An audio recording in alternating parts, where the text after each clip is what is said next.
A gente está falando do ápice da maldade de um ser humano que sabe que tudo isso é mentira. Porque Alexandre de Moraes, ele sabe que tudo isso é mentira. Ele sabe que precisou criar essa farsa da trama golpista para prender o presidente Bolsonaro. Olavo é do Carvalho, melhor canal de corte do YouTube. Seguimos em Brasília. Débora Sena está diante do Supremo Tribunal Federal e mais um assunto importante que vem do STF. O Pleno da Casa divergiu de Alexandre de Moraes e abriu então um precedente para descontos de penas do 8 de janeiro.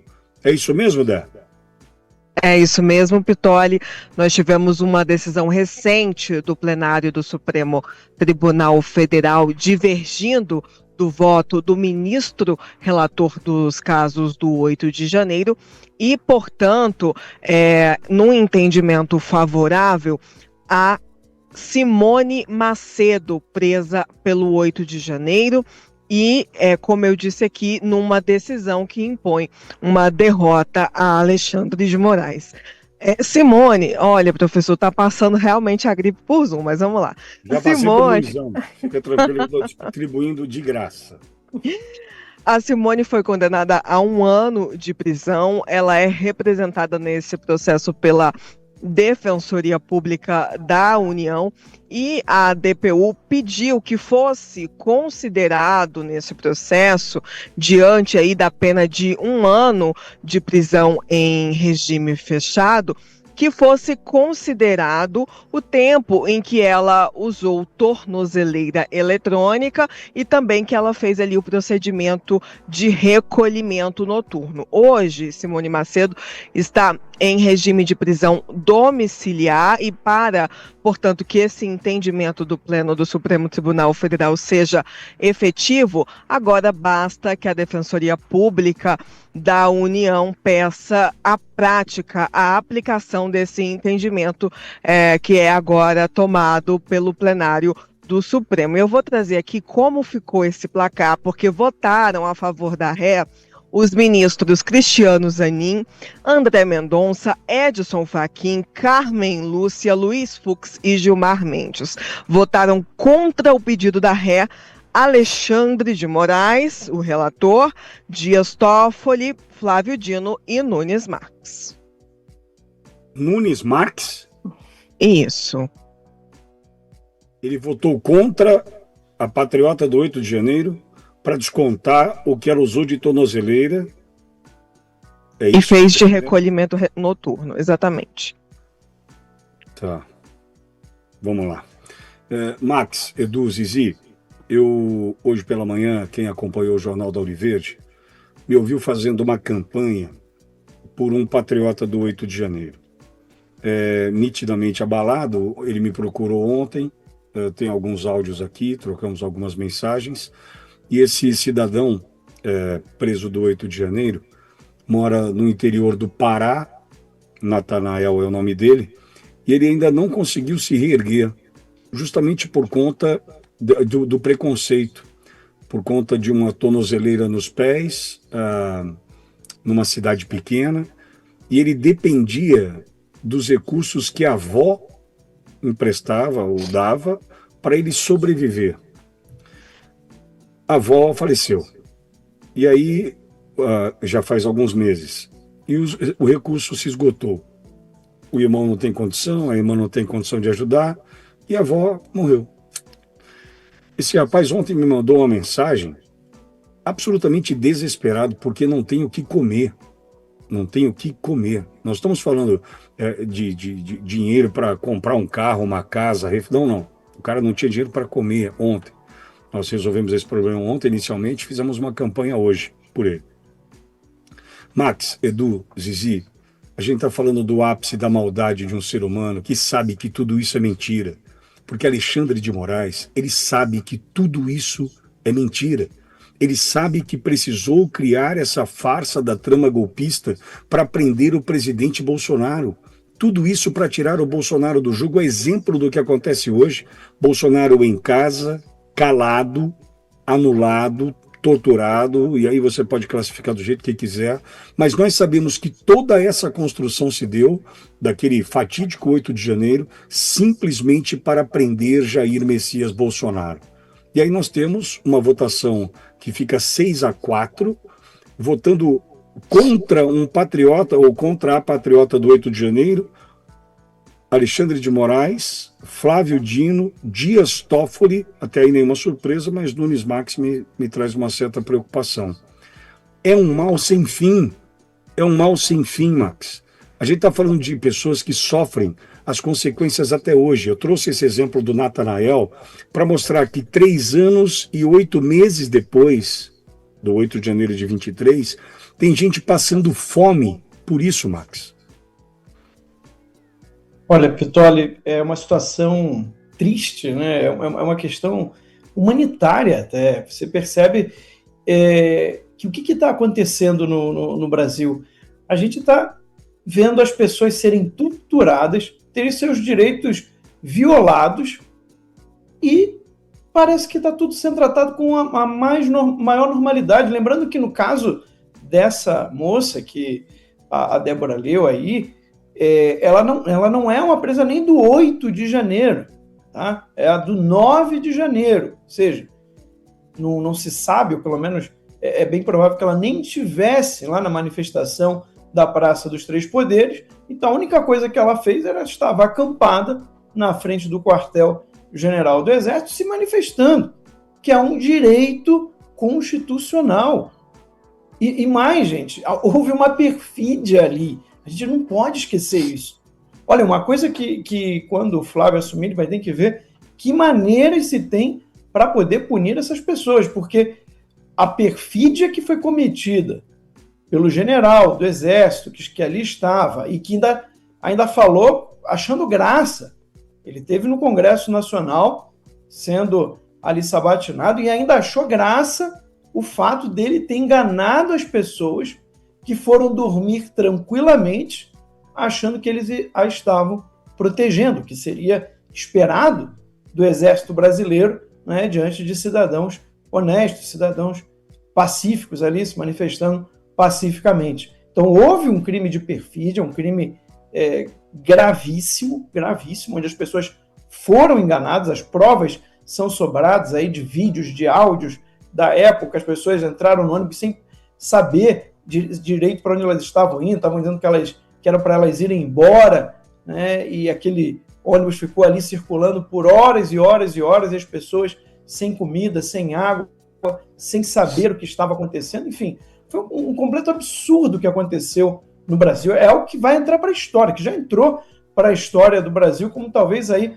uma das piores coisas que o próprio Exército Brasileiro fez contra o seu próprio povo. Você veja que isso é a marca de ditaduras. As ditaduras comunistas, elas fazem exatamente isso. Ações de tortura, crimes contra o seu próprio povo, pessoas que não representavam nenhum risco, que não tinham nenhuma atitude violenta, nada, zero. E agora estão até hoje sofrendo por causa da manifestação ali e de tudo que foi feito, que foi um circo que foi armado contra essas pessoas. Então, era o mínimo, né? O que está se pedindo aí, no caso dela, é um mínimo de dignidade. Ou seja, ele não está pedindo nada demais, é simplesmente para contar aquele tempo que ela já utilizou da tornozeleira eletrônica, que seria normal para qualquer outro condenado, para qualquer outra pessoa, mas não, no caso,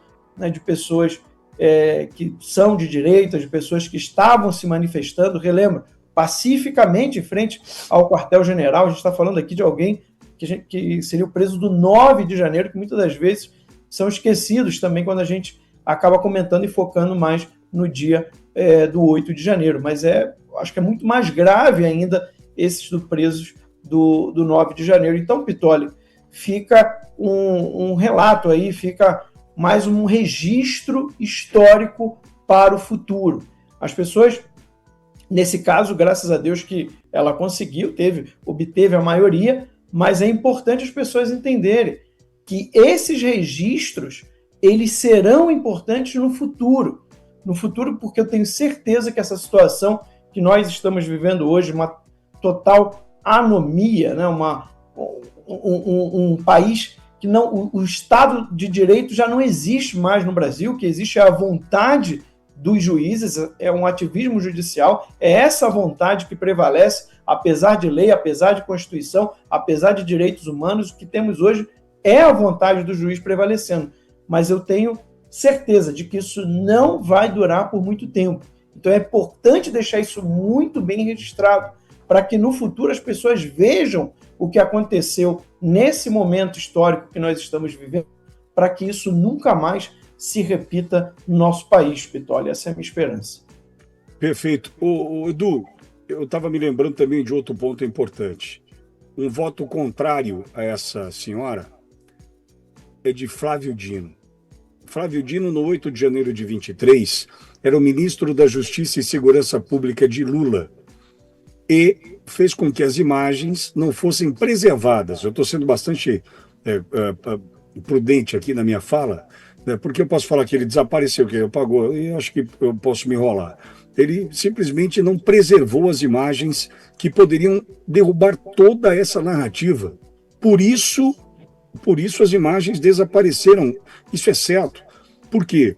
Porque as informações que chegam do movimento, da movimentação dentro do prédio do Ministério da Justiça, antecedendo os atos do 8 de janeiro, demonstrariam com muita tranquilidade e clareza que isso era tudo uma armação, que eles estavam ali prontos, a cúpula da Polícia Militar do DF, o Capelli, interventor, a Celina Leão, vice-governadora, porque o Ibanez seria afastado. Então nós teríamos a informação de que isso tudo estava sendo só ali, eles estavam prontos para assistir. Agora eles vão entrar, vão quebrar os prédios, vai estar tudo aberto, vai chegar, já vai estar quebrado os prédios, porque os infiltrados já vão estar lá dentro, aí os patriotas vão chegar, eles vão tentar salvar os prédios, fazer com que os infiltrados...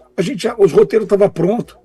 Só que, Edu, esse cara que some com as imagens do 8 de janeiro do Ministério da Justiça, ele julga hoje essas pessoas, Edu.